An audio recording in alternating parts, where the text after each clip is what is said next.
Ants.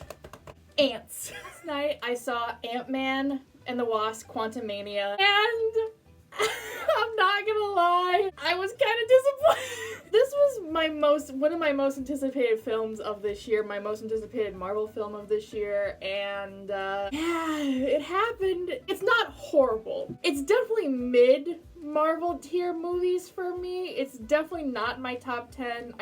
It's not my top 15, I'm pretty sure. I love the first two Ant-Man films, especially the first one. Like, the second one, like, I overlook its flaws because it's still a fun movie. I enjoy it more than the average person does. But this one just felt like, it just kind of felt disjointed, and it was lacking things, and some of the jokes didn't land. I agree with the consensus of the things that really worked. The things that didn't work really didn't work. Like, it's not a horrible movie by any means necessary. If we're rating it in terms of, like, Ant-Man films, I think it's the weakest of the Ant-Man films, in my opinion. There were things that I did enjoy about it and really like about it. Like, Kang was, like, the standout of this film. Like, Kang, Jonathan Majors, is, like, he's great in this film. Like, he's like, the best part. If you're gonna go see this film, if you're iffy about seeing this film, like, obviously go see it because it's a Marvel film, but, like, go see it for, like, Kang, Jonathan Majors, because, like, he is great. Obviously, Paul Rudd is great in it too, because, like, I just love Paul Rudd in general, and Paul Rudd was great in this. If I had to give it a rating, I'd probably give it, like, a 70%, maybe 75%, like a C+, C+. And it is definitely Marvel's weirdest and wackiest film. Now I'm gonna go jump into spoilers, so if you have not seen Ant-Man and the Wasp: Quantumania, please leave now, because I do not want to spoil it for you. You stayed, you've seen Quantumania, so let's discuss. I'm gonna break this down into things that I didn't like and things that I did like. So I'm gonna start with the things that I didn't like, so that way we can, like, lead up to the positives. The biggest thing that I did not like about this film, the use of MODOK. Now, I don't know a ton about MODOK. The only time I've ever seen MODOK is in a couple, like, Avengers cartoons. I heard rumors that MODOK was gonna be in this film. I heard rumors that, like, Darren Cross from, like, the first Ant-Man was going to be playing MODOK, and I'm okay, it is Darren Cross playing MODOK. MODOK, like, with his mask on, he's intimidating, like he's a killing machine. Like, that was cool. And then when you took the mask off and it was just Darren being Darren, I was like, yeah, this is bad. Whose idea was this? Like, Peyton Reed, I'm sorry, like,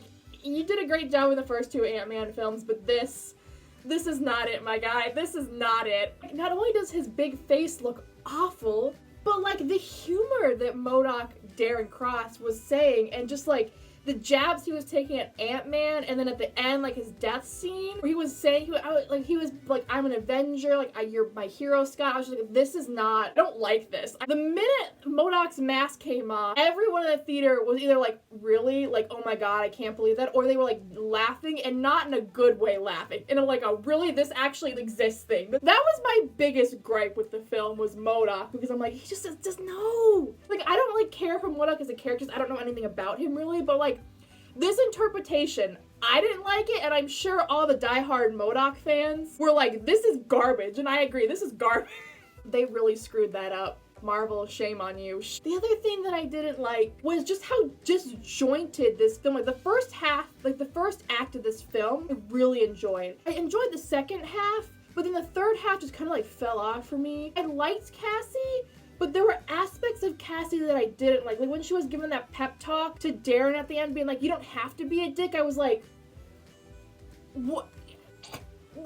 Between, like, MODOK and just the pacing and some of the jokes did not land. Also, Bill Murray didn't really even need to be in this film. It's cool that he was in there, but I'm like, his whole, like, relationship or, like, story with Janet didn't really need to be in there. Like, those aspects of the film just felt, like, so disjointed to me. The things that I did like about this film is I did like all the Kang bits. Like, Kang did feel like an intimidating villain, and we only scratched the surface with him in Loki, and now we have this other version of Kang who was exiled. That's why he's in the quantum realm. We learn, like, from when Janet is because he was exiled to the quantum realm. All his other variants were causing chaos and creating multiverses, and he wanted one complete, clean slate timeline. He's the King the Conqueror. So he was conquering other worlds, destroying them, so that he could create the one sacred timeline, as we talked about and heard about in Loki. He wanted to create that one singular perfect timeline he could have all control over. Obviously, he was killing millions and millions of other people, and Janet didn't know that until she helped repair his ship, which is like, is kind of responsible for that. And then she just left everyone here in the quantum realm to be conquered once again by Kang. But yeah, Jonathan Majors was very intimidating. Like, when he was talking to Scott, like, how an Avenger have I killed you before? Like, I feel the intimidation, the scary WTF holy shit factor of Kang. Like, I feel it fully. Like, Kang is our next, like, big bad, and I can feel he's going to be on the level of Loki, on the level of Thanos. Like, and it helps we have Jonathan Majors playing Kang, who is a very good actor. He just killed it as Kang. The time he was shooting at people at the end, like, I mean, he was just so cool in this film. Like, I felt the intimidation factor. The Kang costume was very cool. Like, it wasn't like cheesy, but it looked like the comic book Kang. I fully believed before this film came out that Ant-Man was going to die, that someone was going to die in this film. After seeing the film, like when Kang was beating up Ant-Man in the film when I was watching it, I fully thought Ant-Man was going to die. I almost wish someone would have died in this film, either be like Janet or Hank or Ant-Man, just because, like, I think it would have made, and like, Kang's already intimidating and scary on his own, but I feel like having a significant character's death at the hands of Kang would have even made him more intimidating, more scary, be like, oh shit, we actually have to really watch out for this guy. Ant-Man and the Wasp could beat him, then Captain America and another Iron Man could totally beat him. So it's like, how did, you know what I mean? Like, it would have made the significance of it, and just like, for the future reference, it would have been like, oh shit, he will kill you. And he is intimidating. The other Avengers don't necessarily stand a chance against him. Like, at the end, when Ant-Man and the Wasp, like, stayed in the quantum realm, I fully thought they were going to stay in the quantum realm. Part of me kind of wished they would have. Not because I didn't want, like, Cassie to be with her dad and Hope to be with her parents, but because it would have made the significance of what they did even greater. They sacrificed going back up to their realm to be in the quantum realm to protect the rest of the world from Kang. Granted, he's eventually going to come, obviously, at the end. He said you've got to be prepared because there's going to be more of me coming. On first end credit scene, we see that more Kangs are coming. Like, they're coming. Like, so many Kangs are coming. I feel like either Ant-Man dying or another character dying or Ant-Man and the Wasp staying in the quantum realm would have just made the impact of that more. I know Kang has killed other Avengers, so we know that he can be intimidating, but it would have made the significance of it even more powerful. That one line of, have I killed you before? It would have made it even more powerful if either Ant-Man died or someone else died, or if Ant-Man and the Wasp stayed in the quantum zone. That's just my opinion. That's just how I wish the movie would have ended. But on one hand, I'm glad Ant-Man didn't die because, like, I love Paul Rudd. I love Ant-Man. Scott Lang, I love him. Another thing I really enjoyed about this film is I really enjoyed all of the Hope and Scott bits, like them in the beginning of their montage of, like, Hope is taking back her dad's company, like, she's helping out people. Scott wrote a book, which I'm gonna get that book, and I'm going to read that book because I want to so bad.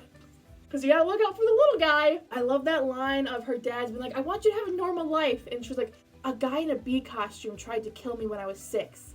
I've never had a normal life. And I'm like, yeah, you're right.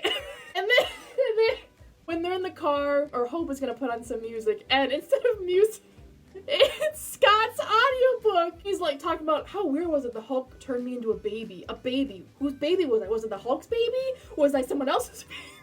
I don't know.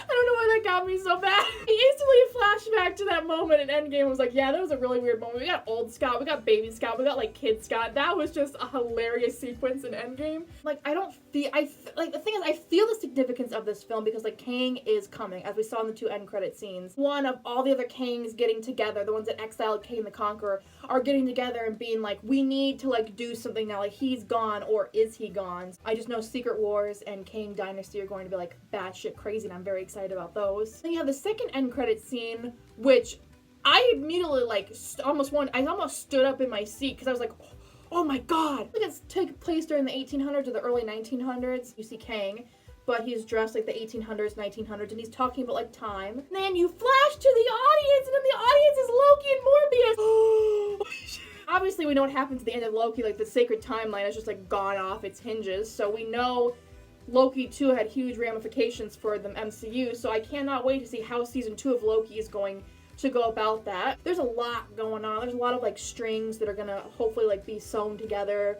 throughout the MCU. I just wanted a little bit more from Quantumania. I'm a little disappointed. Our next Marvel film is Guardians of the Galaxy 3, and I do think that one's going to hopefully nail it. I have faith in James Gunn.